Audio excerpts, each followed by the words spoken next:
आजच्या या दौऱ्यामध्ये मुद्दाम म्हणून आपली भेट घेण्यासाठी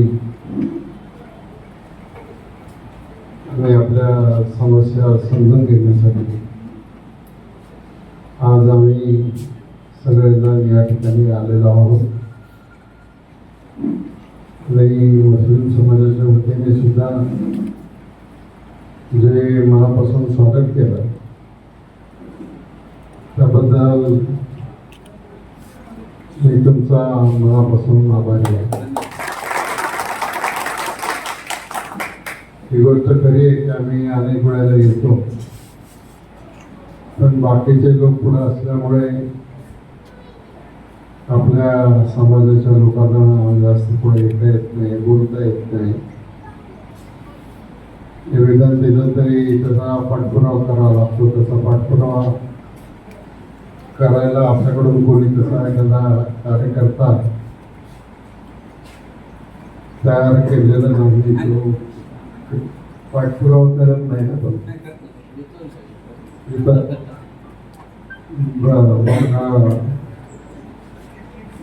पण असाच पाठपुरावा करत असाल तर पाठपुरावा केल्यामुळं ही सगळी अनेक कामं मार्गी लागतील. आजकाल समाजामध्ये एक वातावरण बिघडवण्याचा प्रयत्न काही लोक करतात. समाजामध्ये वाद लावण्याचा काही प्रकार लोक प्रयत्न करतात.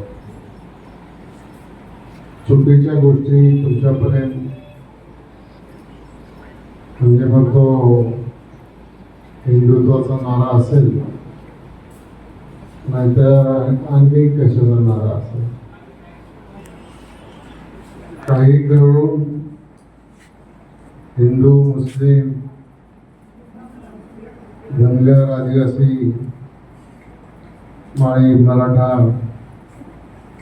असे समाजामध्ये वाद लावून देऊन त्याच्यातून राजकारणाची पोळी भाजण्याचं काम काही लोक करत आहेत.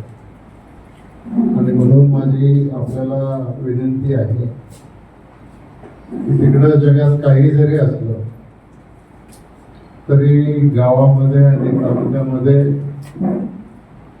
आपण आपले आहोत. आपला काही कोणाचा आपसामध्ये वाद नाही, काही वाद काही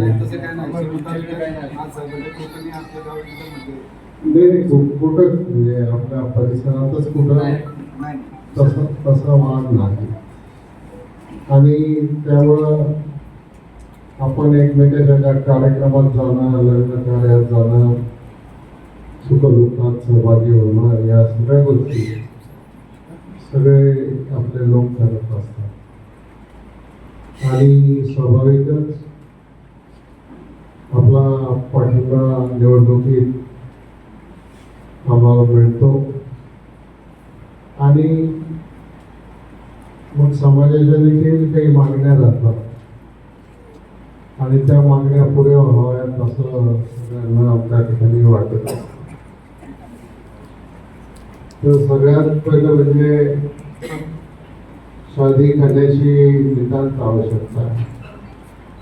तिथं आल्या मी विचारलं हे सभागृह कोणाचं आहे, मला सांगितलं की हे तेली समाजाचं सभागृह आहे आणि तुमच्याही समाजाचं असं सभागृह स्वाधीनपणा त्याचं काम सुरू आहे.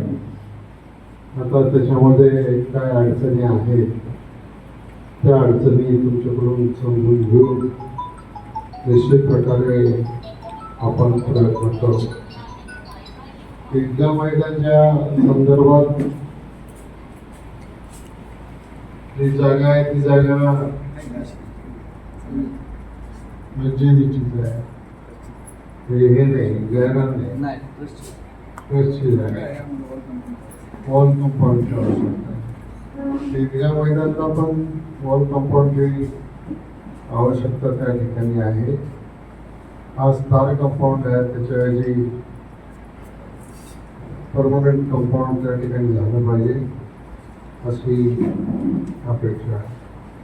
आणि आपला जो दफनविधीची जागा आहे त्या दफनविधीच्या जागेला सुद्धा आपल्याला आपली जी मागणी आहे, आत्ताच गांधींनी मला दाखवलं की दफनविधीच्या जागेला ऑलरेडी पैसे मंजूर झालेले आहेत आणि त्याच्यामध्ये दफनविधीची जागा किती पैसे होते?